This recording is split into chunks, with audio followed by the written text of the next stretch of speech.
Each of us here has seen that lovely map or collage photo of the world at night. Everyone's seen that. We're going to talk about the dark spots on that map. Not the bright spots in the northeastern United States, or California coast, the coast of China, or the coast of Brazil. We're going to talk about, which is consistent with today's healthier world theme, a chronic disease that permeates those dark spots. That disease has a name. It's called energy poverty. Its characteristics, or I should say its causes, are the houses in those dark spots that have no access to even tiny amounts of electricity. They have no access to cleaner cooking fuels, and they tend to read by burning such lovely fuels as kerosene, which we all know gives off such a wonderful form of orange light coated with soot. What are the symptoms that I want to convey of this disease? Two are important. 500 million households in the world suffer from indoor air pollution. 500 million households have soot coming off kerosene lamps and indoor air pollution coming from the use of what are affectionately called traditional fuels. Think about sticks, badly made charcoal, and cow dung when you have the euphemism of traditional fuels.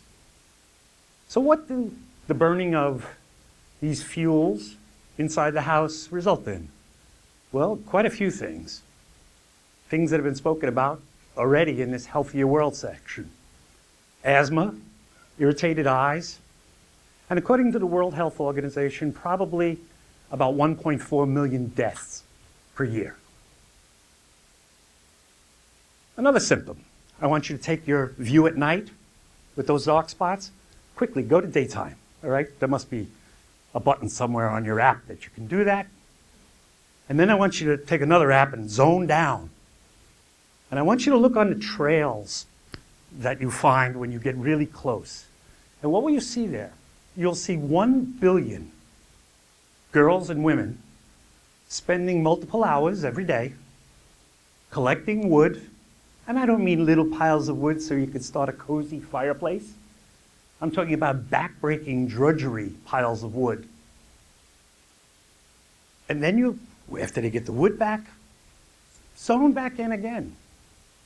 Because now they're hauling water, enormous quantities of water.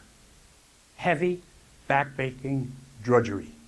Two symptoms of this disease: coughing and breaking your back. Now, two collateral points concerning this disease. Any of the issues that we care about in this room,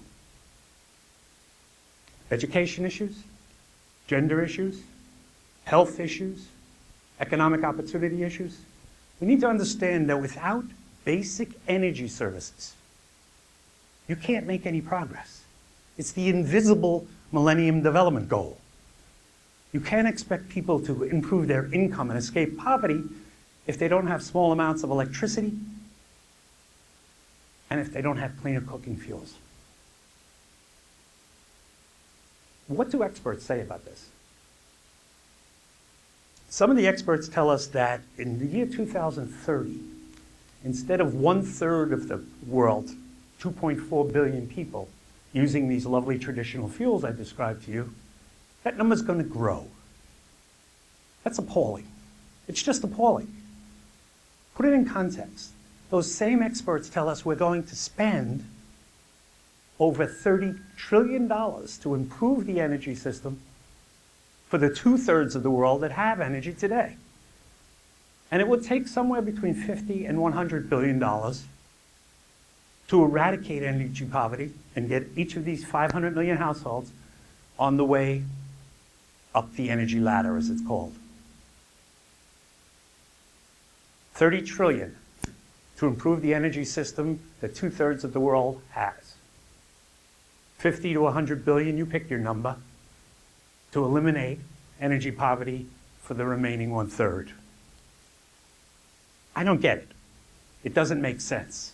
It hasn't made sense for the last few decades. So why does it exist? Why does it persist? What can you do about it? Let's start with what you can do about it. Then we'll come back to why it persists. We know, based on the last 20, 25 years, what the policies are, what the practices are, what the technology requirements are, and how to implement on-the-ground modern energy programs. It's not what I know or what I teach in class. What we know is what people like Harish Hande and Selco in India have shown us, what Toyota has shown us in Ghana, what Zara Solar has shown us in Tanzania, what Technosol has shown in Nicaragua. Small businesses can, in fact, deliver modern energy services in a sustainable, profitable way. The argument is closed. You can visit, audit, study these enterprises. You can look at large-scale programs like the Yanagi stove program in in Sri Lanka, or the biogas program in Nepal. These are programs organized in kind of a traditional way, but they focus on local enterprise. We have the tool. We sometimes use the expression energy through enterprise as the answer. By the way, have you noticed that we also have something of an unemployment problem in the world? And so perhaps creating tens of thousands of small businesses that are delivering products to their neighbors and their communities might be the answer. At least half of you are now thinking, look, people can't afford it. They can't pay for it. That's the number one problem that's stopping this equation. The myth that the poor do not pay or cannot pay for modern energy. Don't believe me. World Bank's private sector arm, the IFC, produced a report, an enormous sample of populations, and concluded that 92% of the people using traditional fuels and lousy light could afford to replace those with modern facilities. That's 92% of the problem. It's financially self-supporting. We can slice and dice derivatives so that to the point where nobody can understand what they are, and we can't organize a financing technique that could take the already existing budget and convert it into purchasing power. Shame on us. Of course we can. It's just hard work. It's not really profitable in a huge way, but it's hard work. Did I mention it was hard work?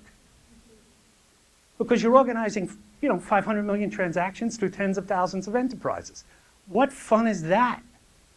I'd much prefer to have an enormous program run out of a capital city where I can rent four-wheel drive vehicles and go and inspect downstream transactions. I know that's sarcastic. It's meant to be. What are the other reasons why it isn't happening? Let's pick on history. How did the 2/3 of the world get its energy? How did you get your energy? You got your energy through something called a central station system. People would build large plants and then deliver you electricity or gas or whatever by wires or by pipes, right? So you can turn on your hot water in the morning and you don't realize it, but there's billions of dollars of infrastructure that are allowing you to have a little hot water, but you're only paying based on the use that you experience. Well, that model got tired. You know why it got tired? Because those dark spots, they're not close to population centers. These are folks that are far and far away. These are folks that don't have your energy habits. Try talking to a villager about turning on a hot shower. What we did, though, because we got so comfortable with this model, it was most of the century. The first one was built by Thomas Edison right here in New York City. What we got comfortable about was like, this was the only way to do things. And so when we had to confront this problem that 1/3 of the people didn't have energy, we threw up our hands. The default strategy concerning those dark spaces on your map, the default strategy is very clear. It's called keep them in the dark. What are the other reasons why we can't clear this hurdle? The two most important words any of us can ever learn if we really want to make change: vested interests. There's a tremendous amount of vested interest in the existing energy paradigm. You think that guy who's bringing the Coke bottle of kerosene to that household is invested in a system of continuing the burning of kerosene? Now let's make that worse. Subsidies. According to the IEA, we spend $523 billion, a number I cannot fathom, $523 billion a year subsidizing conventional energy. Remember I mentioned 50 to 100 billion to eradicate energy poverty? We subsidize. Now let's understand the word subsidy. That means somebody is paying for it. It could be you, if you're an American. We spend $50 billion just policing oil in the Gulf. And that's, by the way, not even in the $523 billion. We've dealt with the myth that people can't pay. We're talking about vested interests, and we're talking about subsidy. The final piece is, as I mentioned, it's hard work. Finding and preparing entrepreneurs is difficult. Been doing that work since 1990. Generally, you have to go to the entrepreneur. It's expensive, it's face time, it's a lot of planning. But there's no shortage of entrepreneurs. That's another myth. Any of you who have been in a developing country or been watching any of the presentations today know there is no shortage to entrepreneurs. So now, having said all this, bumping up against $523 billion in subsidy, bumping up against vested interest, bumping up against the myth that the poor can't pay, why am I standing here optimistic? Good question. No, only kidding. I'm optimistic for a number of reasons. My first reason for optimism, if you don't laugh, I'm going to die, is, oh, you're laughing already, is the Great Recession. The Great Recession is a good thing within the context of what I'm saying, because it's gotten people to step back and realize, you know, there aren't these huge piles of money in government coffers that can be dedicated to large programs run out of capital cities. And by itself, that would be a problem, because in the past, when that happens, the issue goes away. We go to the default strategy of keeping people in the dark. And that's the second reason for optimism. There's a global awareness program going on now, the Decade of Energy Access. It followed the Year of Energy Access, so I guess they had some unfinished work at the end of the year, so they decided to declare a decade of it. But for good or for bad, the issue will not go away, because people are now vested in keeping that awareness and growing that awareness. Two other reasons why I'm optimistic. And they're both technology, and neither has anything to do with energy technology per se.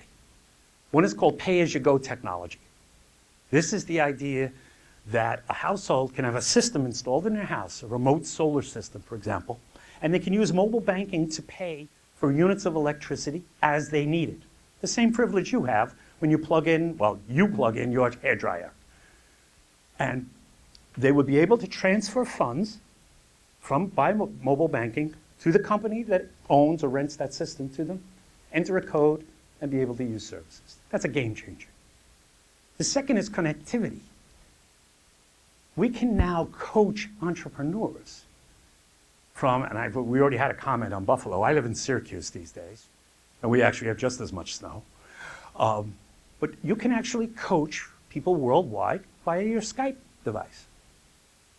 And MOOCs and all of these things with a vocational bent, not a pedagogical bent, a vocational bent, can be tremendously powerful tools that we should pull together. I was going to close by throwing a whole bunch of statistics at you, so that the next time you're taking a hot shower, you could say, what did he mean by 50, 100 billion, 30 trillion? Forget that. I want to tell you about my grandson. He's very loud, and I have no idea where he gets that from. He's 3 now. He was 2 when this happened. A little story. Comes home from daycare. And he announces to his parents, I'm dramatizing here accurately, I solved the problem. His parents have no idea what problem it is he solved. They have no idea where he overheard this expression. And they're absolutely flabbergasted how he threw in the American football touchdown symbol just to make it great. I would really like that by the time Patrick, that's his name, goes to college, that we solve this problem. It can be solved. Energy poverty is a chronic disease that can be eliminated, one bloody household at a time. Thank you for your attention.